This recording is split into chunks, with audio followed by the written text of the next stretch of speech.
इडली खाऊछंती बा चकुली पिठा कि उत्तपम करके खाऊछन जोटा पियाज चकुली कह जाय थाए कि उपमा खाऊछंती जो माने कहंती जे हमको बहुत भोक लागुछि फ्रिक्वेंट भोक लागुछि जेते खाइले भी हमको दिन सारा भोक फील होउछि।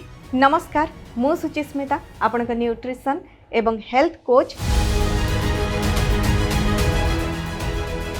निर्दिष्ट समय रे उठिबा जोटा पिला मानकु साधारण भाबे प्रत्येक घरे मध्ये कह जाय थाए ठीक समय रे उठ पर्टिकुलर टाइम रे उठ गोटे स्केड्यूल मेंटेन कर तार कारण मध्ये रहिछि। जदि आपण ठीक समय रे खांती आ सोइबार अभ्यास रखंती तेबे एही बॉडी क्लॉक भल भाबरे काम करे आ हमर स्वास्थ्य मध्ये भल रुहे। आपण जानंती आम शरीर रे गोटे बॉडी क्लॉक रहिछि जहाको सर्कैडियन रिदम कहा जाय। एहा हेउछि 24 घंटिया एक जैविक घंटा बा बायोलॉजिकल क्लॉक जहां हमर सोइबा उठिबा भोक लागिबा एवं शक्तिर स्तर बा एनर्जी लेवल को कंट्रोल करे थाए। और जदि आपण ठीक भाबे रूटीन मेंटेन करू नाहंती आपणकर सोइबार आ उठिबार समय ठीक रहू नाही ताहाले एही प्रत्येक दिन अलगा समय रे सोउछंती उठुछंती खाउछंती कोनोसी रूटीन आपण मेंटेन करू नाहंती ताहाले एही रिदम बिगिड़ी पारे। एथिरु भोक नियंत्रण करूथबा हार्मोन ग्रेलिन और लेप्टिन प्रभावित होई पारे जहा अधिक खाइबार प्रवृत्ति को बढ़े पारे। जो माने कहंती जे हमको बहुत भोक लागुछि फ्रिक्वेंट भोक लागुछि जेते खाइले भी हमको दिन सारा भोक फील होउछि सेमानंकर कारण एही रिदम रे बिगड़ी जाय थाई पारे आ सेमाने रूटीन ठीक भाबे मेंटेन करू न थाई पारंती। सेति पई प्रथमे आपण आपणकर रूटीन को ठीक रखंतो। सकाळर सूर्य किरण हां आज्ञा उठिबार 10-20 मिनिट भितरे मैक्सिमम आधा घंटा भितरे आपण चेष्टा करंतु सन बाथ नेबा पाई कि माने सकाळर सूर्य किरण रे आपण आधा घंटा एटलीस्ट समय काटिबा पाई कि आपण चेष्टा करंतु।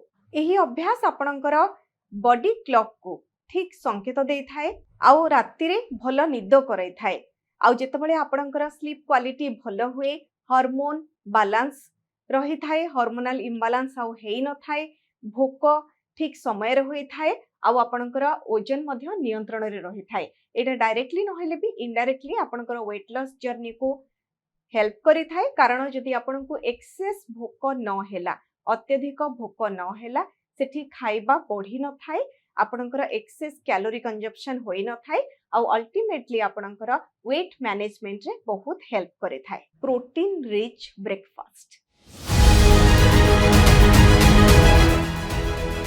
आपणकर सकाळर जलखिया मध्य प्रोटीन रहिबा दरकार। बहुत समय रे आमे देखु काउंसलिंग टाइम रे सकाळर जलखिया साधारणतः चा बिस्कुट खाई दे थांती बा रातिर रुटी को रोल करके चाहरे बुड़े के खाई दे थांती छतुआ किंबा चूड़ा कदली बा लेफ्ट ओवर जहा अछि सेटा को खाई दे थांती। ध्यान रखि न थांती जे हमर ब्रेकफास्ट फर्स्ट बैलेंस मील होबा दरकार आउ प्रोटीन रिच ब्रेकफास्ट होबा दरकार।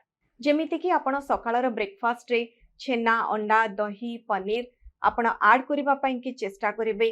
जे माने इडली खाऊछंती बा चकुली पिठा कि उत्तपम करके खाऊछन जोटा पियाज चकुली कह जाय थाए कि उपमा खाऊछंती पोहा बा चूड़ा संतुला करके खाऊछंती से माने सेथरे पनीर ऐड करि परिबे ता संगे रे अंडा खाई परिबे किंबा सांबर जदिओ डालीटा first class source of protein नुहे किंतु सेथुर भी आपनको किछिटा प्रोटीन आउ फाइबर मिली थाए। मटर तरकारी हो बा सांबर हो आपण चेष्टा करंतु आपणकर ब्रेकफास्ट रे इंक्लूड करबा पई कि इवन चटनी रे भी डाली बुट डाली नडिया बा चिना बादाम रो जो चटनी मध्य प्रस्तुत करा जाय थाए सेथुरु मध्य किछि मात्रा रे फैट आउ प्रोटीन भी मिली थाए।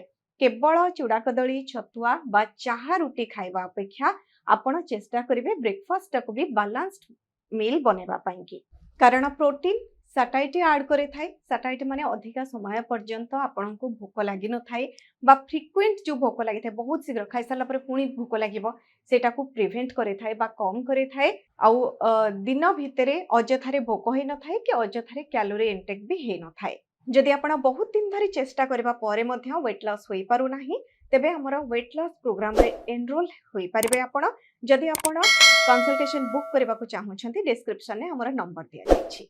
जदि वीडियोटी आपको भल लगी लाइक सब्सक्राइब और शेयर करंतु।